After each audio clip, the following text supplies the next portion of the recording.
Welcome, Black Kings and Queens, to Black Mind Chronicles. I'm your host, Chase Jackson. This podcast is a journey into the questions, stories, and mindsets of Black men and women on the topic of mental health and mental illness. We all often talk about so many things, but the one thing that matters, our own well being. So let's start that conversation. In today's show, we're going to discuss attention deficit hyperactivity disorder, or ADHD. We want to know, what is ADHD? What are the causes and symptoms? What is the daily life like for someone who lives with ADHD? And what are the treatments available? My guest for this show is Carolyn Cooley. She's a Dallas, Texas resident and has an associate's in applied sciences degree for nursing. She is a Dallas CASA Advocate for abused and neglected children, and she suffers from ADHD. All right, so Carolyn, thank you once again for agreeing and being so spontaneous and wanting to be on the show. So thank you for your participation. You're welcome. Glad to All be right, here. good to have you. So, Carolyn, I want to start with my first topic about what is ADHD. From my definition, I have it as attention deficit hyperactivity disorder, and that's previously known as attention deficit disorder. And it's described as a neurobehavioral disorder characterized by core symptoms of inattentiveness, distractibility, hyperactivity, and impulsivity. So, but from your definition or your standpoint, what is ADHD? So I would say it's a lot of what you have here, what you've already mentioned, and it's a terrible distractor, right? It is something that it's almost like you don't have control of it. You don't really realize what's happening. It Mhm. is not like you're a hyper person, like you're just always, well, and not in my case, always moving around and doing different things. It's just Mhm. my focus. I feel like your focus is off a lot more than normally should be. Um, it does give you some terrible neurobehavior disorder characteristics. It's a it has different moods, gives you different mood swings. You can kind of be up one moment, you be down for the next moment. Uh, um, your mind is over here. You're sitting here, but your mind is way in Chicago or somewhere, so you're going all over the place emotionally. Your mind is just everywhere. And it's like you can't do enough. I want to try to do everything out at one time. Mhm. That's kind of like how it is. You want to do so much at one time, Right. and then you have to go and say, wait a minute, I can't do all that at one time. So let me, find some kind of way to maintain and manage this. You do get distracted a lot, Mm. whether you realize it or not. And most people don't really realize how distracting things can be for people with ADHD. Interesting. So that's basically the gist of it. So, do you think, I guess, the social media, living 30 seconds at a time, do you think that's helped or been a hindrance to even those without ADHD? Has it made some symptoms worse? I believe it has made some symptoms worse, especially for me in my case. I believe it has. I'm not really sure how you can really maintain or calm down ADHD. Mhm. It will take, I believe it will really take a lot of effort on your part. Once you recognize what's going on, what's happening, how you're responding, how you're behaving, then you can kind of figure and say, okay, I'm doing a little bit too much of this and a little bit less of this, or I need to readjust, this part of my life, or Mhm. I need to, move some things over to kind of get myself back in a normal wavelength in my mind. So I think it's probably more of a, I don't think it's a really good solution to the problem. Understood. And it's sort of, so you keep saying distraction and your mind runs, because honestly, my mind races 24/7 sometimes. It does just, I'll sit up at night, start thinking about some random things because I know Yeah, something's, if something's really important, like I can't stop thinking about it. Like, yeah, especially for those who want to claim to be entrepreneurs, like your mind just races. I need to do this, need to do that. What I want to do first, what I want to do second. Um, so I don't know if that's just a part of it or that's just the uniqueness of myself. Um, So it could probably be a combination of both, mhm, because I believe a lot of people do think of a lot of things and don't necessarily have the ADHD disorder.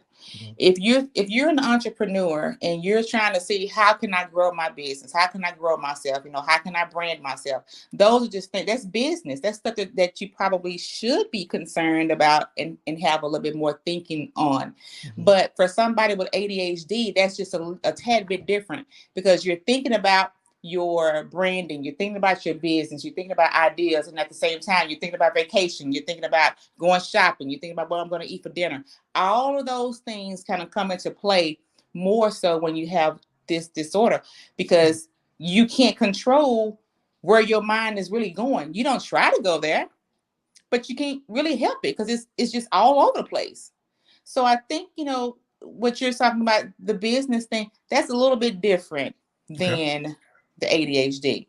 Okay. Some causes that I've researched. A study shows that it says some studies have found an association between increased amounts of screen time early in life and a heightened risk of ADHD later on. And it says, but such findings are cor- correlational and do not show a causational link between screen time and attentional challenges. Some experts have suggested that it may be that those with attention challenges are naturally more drawn to screens than their counterparts. So I would agree with you that yeah, the screen time early on it doesn't help. No. And especially with my generation growing up really with more TV than the previous, especially Hmm. a lot more shows, Netflix, Hulu, like everything Yep. doesn't kind of help because we literally switch between shows, can't really finish a whole season. We love to binge watch, but like I'll binge watch something and I'll go to something else, come back, not really finish an episode. So there's just too many options. Too many It options. is entirely too many options. And when I was growing up, screen time, we hardly watched TV because we hardly had a TV. Hmm. Then social media, of course, that wasn't a big thing at all. It wasn't even here, so we didn't have all those different things. So I don't know where the ADHD came from. For me, it Hmm. just I don't know. I didn't realize, I didn't recognize it until I became an adult. You So, and know. that was one of my next questions. Did you have it as a child, or do you see yourself now having it as a child, or do you think it actually came later on in life, as with some cases?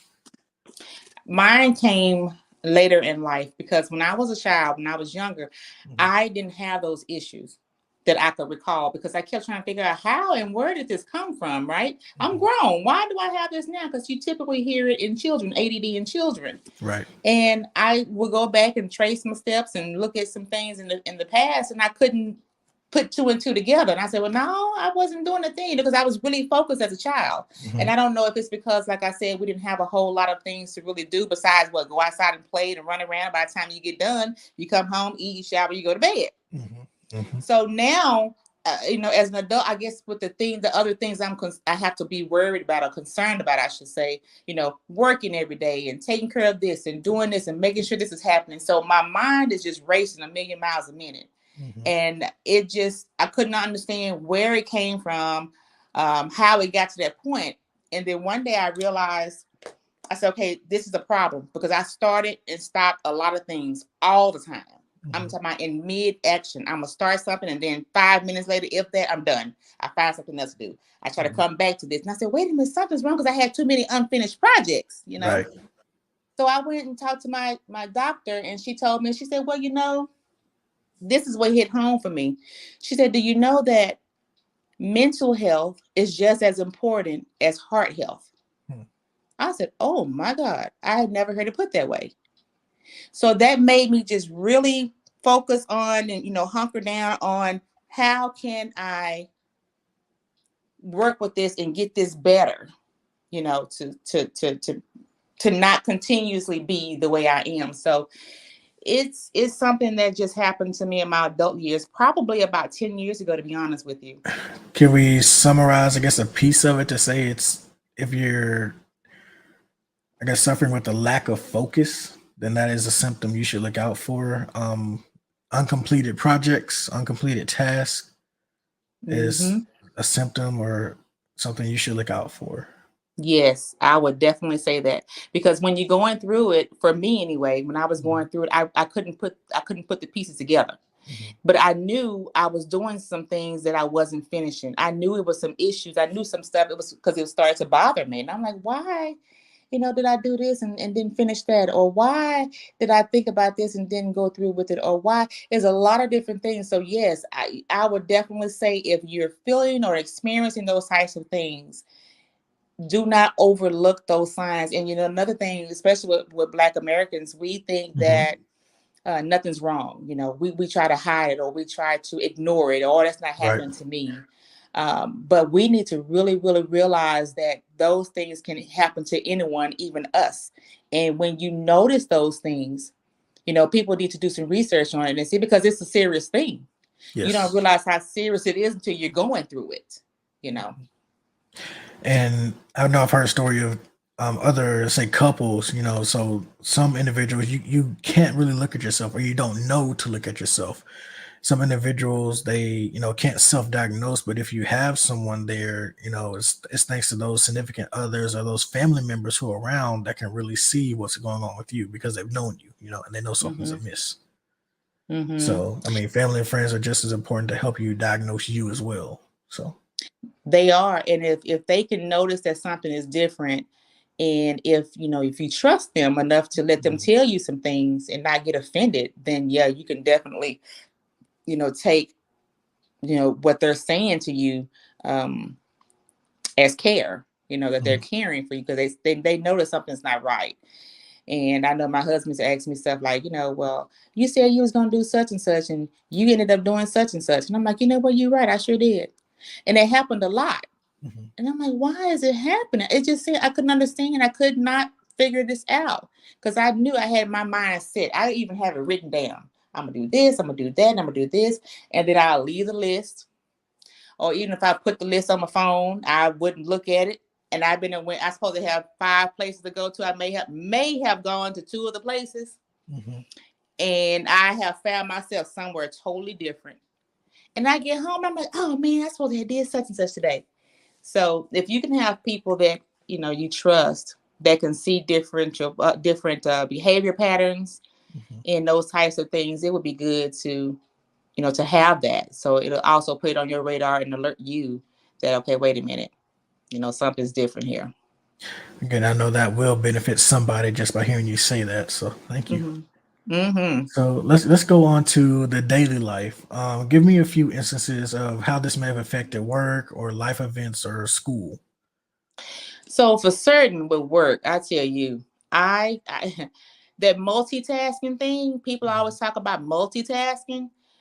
I'm not sure there's really such thing as multitasking. And the reason why I say that is because yes, you can do different things at one time. You can maybe do two, three, four things at one time. But for one, how effective is it?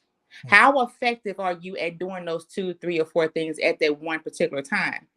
So I call myself, quote unquote, multitasking. mhm, I would be doing one project or one thing or one assignment, and I'm telling you, I'm on the internet looking at vacations. I am writing in my journal. I have, you know, turned on a broadcast or something. And then in the instant, I said, oh my God, I'm at work. I need to get back to work. Then I mhm. start working for a little bit. And then again, I put on a load of laundry, especially being at home. It's always something that Distractors. distracts me. Yes, it's a distraction. And I don't realize it until I've stopped doing it. Hmm. And I'm like, what the heck? I'm supposed to be working, I'm supposed to have gone to the store. I'm supposed to, Yeah. do something, and then other life events, I might be late for a meeting or something. I plan on doing it and getting it together and everything. And then all of a sudden I'll say, oh, I need to go do such and such. I need to go, take my trash out. Taking that trash out leads to a different project because the trash can might be dirty. So I might wash it out or wash it up Mhm, or whatever. Something is on the ground. I pick it up that I might start doing some yard work or something. And then I think at the last minute, oh, I'm supposed to be going to such and such place. mhm. Now I'm rushing, trying to get ready to go to such and such place. So it Wow. has a bigger, hmm, That's a wow. Just wow. Yeah. yeah, it has a bigger impact than we know. And going back to back to the work thing and the distractors, I can definitely understand that. Yeah, being home, there's plenty of distractions, even more now. Mhm. So, which is why some jobs and businesses out there, they really don't want their employees at home anymore, Yeah. especially if they don't really trust them to do what they need to do. Because Mhm. there's everything from TikTok. TikTok by itself, I'll say it will get you trapped in Fired. the TikTok hole. That too, yes. TikTok If is you let it, yes. Because you switch through video after video, and it's only a few seconds. So you know what? What's a few more? I got a minute or two. yeah. Want to rewatch them. So yeah, by the time you look up, it's literally 10 minutes later. Like, oh, okay. Yeah. Distractions. Yeah. They're Um, major. yeah. Let's talk about treatments. So through my research, I've tried to see, is there a treatment? Is there a cure?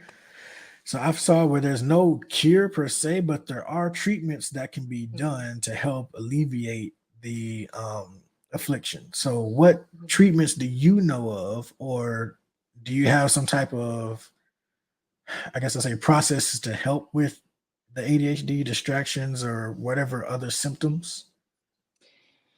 So no, there is not a known cure. Hmm. And some things that I have tried to do on my own. For one, I can talk fast. And I have so much I want to say, and I try to say it all at one time. And then my words get jumbled up, and I'll be like, okay, you know what? Let me start over. What I started doing is I take my time and I try to put a little bit more thought into what I'm about to say. And when I realize that I'm about to start talking fast, I will try to slow down so I can get out what I need to say without, going ahead of my shadow, right? Hmm. So medication, I had started taking medication for a while, and I didn't want to. But when my doctor had told me that little heart health thing is opposed, your mind is mind health is the same as heart health or Right, just as right. Mental important. health is as important as Yeah. heart health. Yes. So I said, okay, well, I'll try it. Hmm. I'll try it because it was really getting bad for me. I said, I'll try it. Hmm. So I tried it for about 7, 8 months. And what it did for me, it didn't make me tired. It didn't make me sleepy. It didn't make me any of that. But it Hmm. did give me that sense of calmness. It gave me that sense of slow down a little bit. Hmm. It gave me enough in my mind to kind of regulate to say, you don't really have to talk that fast, or you don't really have to um, be distracted by, doing this when you should be really doing this. Hmm. It really makes me focus. And I used to think that when they would give it to kids, I said, those poor little babies, Right. they should be taking that medication. Hmm. Hmm. But it really can, if you don't have such a high dose, you get the right dosage, it can really help you to, maintain, because your it's like your mind is just going it's just that one pace. Hmm. So you're not stepping over yourself. You're not doing I find myself not doing the things that I used to do. So has it completely taken it all away? No. Hmm. But it is a little bit more manageable for me because I Good. have noticed in my own self, I don't talk over people anymore because I used to talk over people. Hmm.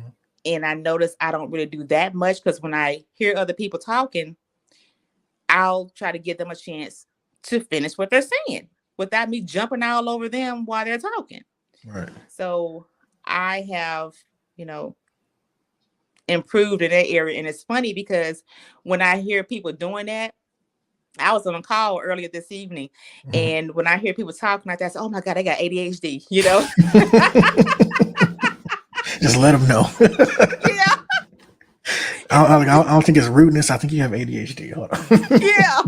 So they just keep talking over each other. And I'm like, when they stop. So in my head, I'm like saying, "Stop," you know? Oh, that's funny. But yeah. So, with things like therapy be of use as well. They actually have attention training. So we talked about focus, lack of focus, trouble with distractions. So having attention training is also a remedy in some areas. And then they say for at least for children, increased play, I guess will help alleviate that as well. And Mm-hmm. then the last point I have is greater structure. So we talked about focus, having a greater structure, having a plan, and just hopefully being able to stick to it. So having a greater structure. Mm-hmm. So yeah, greater structure, definitely. I would definitely, say that. And so what I do now is I do write those lists and I don't leave them anymore. I do write those lists on my notepad on my phone and I look at them to see where I am. I do plan my day out now. My day would be just horrified. Mhm. I would just get up on a whim and do whatever was going to happen that day. Mhm. Now I have decided to have some structure to my day. So I typically try to plan my next day, you know, the night before as much as I could, and at least by the important things. So whatever Right. was the most important and it needs to be done, I would have it planned out, right? Okay. So that helps out tremendously because you're not just flying by the seat of your pants. You know what you're doing, you know where you're going. Mm. Um, the attention training, I'm not sure about that. I've not heard anything about that. And like you said, maybe that's more towards the little children. I don't know. Mhm. But therapy, any type of behavior, any type of mental therapy, I think would benefit anyone. Right. I can agree. So yeah, I would definitely say that that's a good idea. Um, because we're dealing with things that we don't even really realize what we're dealing with. You know what I'm saying? Because we've hidden it so long, or we've hid behind it, or we just ignored it for so long, and we could definitely benefit from therapy. Mhm. I believe. No, I agree. And like everything you've said today, it will help somebody. That's the whole point of my podcast. Once again, it's just to let somebody know that they're not alone and to let them know that there are resources and people out there, one to help them, and that are people there. Hmm. There are people out there that are like them in some type of way. That's right. Um, and especially to get more Black men and women to seek help, therapy, or just Hmm. talk to somebody. Let's talk out the issues to help one another. So That's right. And yes, the that's. doctor Mhm. I see, and I'm not trying to make it a big racial thing, but I Mhm. have a African American doctor that I see that I've been seeing now for like 5 years, and she really gives me a lot of good information, and I appreciate it because anywhere else I would go, I'm not getting that same type of treatment or care that I'm getting from her. And so, listening to her and trusting her, I mean, she's a very good doctor. Mhm. And I think that once we find a provider that we can trust, that we Mhm. know cares about us and our health, I believe we should continue going and talking with them. Anytime you need to talk to your physician, talk to them and let them know what's going on. And then they'll be glad to help you, see what's going on and diagnose any issues or some things that you may not even know of. Mhm. And so when I, was seeing her and I mentioned that to her, and she was like, yeah, okay, we're going to do this. We're going to talk about that. I'm going to give you this and the information on that. And that's what made me calm enough to say, hey, you know what? I'll try the medication. I'll try it. And so we need to really find some good doctors and stop that Black people don't see the doctor stuff. We should. That's the Right. problem. Right. We should. Right. So, And yeah. look, yes, it is true.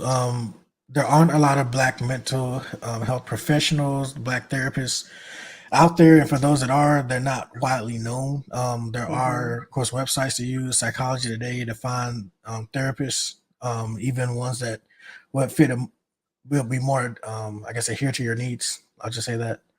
So, yeah, support one another. Find a therapist that you're most comfortable with. Because Mm-hmm. and it even still, even if you are the same race, sometimes it still takes time to open up and talk to that therapist. No matter what they look Mm-hmm. like, it's still talking to another stranger, right? Mm-hmm. Having them look like you is just a part of the solve. So still that It trust has to be is. built. Yeah, that's true. Mhm. It is true. So I hope that if anybody, you know, will go back and just examine themselves and think about it and see what's happening, because you do things that if you're doing something and you're stumped while you're doing it, or you puzzled while you're doing it, or you trying to figure out what's going on here. I'm not saying that you automatically have ADHD, but it's just some things to kind of think about, like, okay, what can I do to make this different? How can I change my behavior in this area? How can I you know do something different here Mhm. without going too fast and stepping over myself? How can I make those adjustments? And a lot of time it's basically just sitting down, settling down, and just really figuring out things, because the world is moving so freaking fast. Mhm. Everything is just one minute is here and doing this, and then next 5 minutes is something totally different. So we're already everywhere with our thoughts, so we just got to find some kind of ways to calm it down, because it's not good for us. Right, and agreed. And like I said before, this is why I asked you on, because I wanted your point of view for someone who had ADHD, so others would know, one, they're not alone, and that there are Hmm. others out there, and there's help. There's help out there. Yeah, And that's right. Carolyn, that is Hmm. all I had for you today. Oh, So okay, want to make it Chase. short and sweet. So Well, now, do you I'm have happy to any be any here. plugs for us? um no, I don't Okay. today. All right, Not that's today. just fine. Well, once again, I want to again say thank you, thank you, thank you for everything that we've talked about. Your insight is very, very valuable, and it will benefit someone. I really hope so, Chase. All right. Thank you for joining me for this episode of Black Mind Chronicles. I hope you heard something today that helps put your mind at ease about talking to a licensed professional, or to know above all else that you are not alone. This show was produced and edited by myself, Chase Jackson. Subscribe and download the show on Apple Podcasts, Spotify, Stitcher, or wherever you get your podcasts. Follow the show on YouTube, Instagram, and Facebook at Black Mind Chronicles, or on Twitter at Chronicles Black. Email the show at blackmindch@gmail.com. Until next time, this has been Black Mind Chronicles.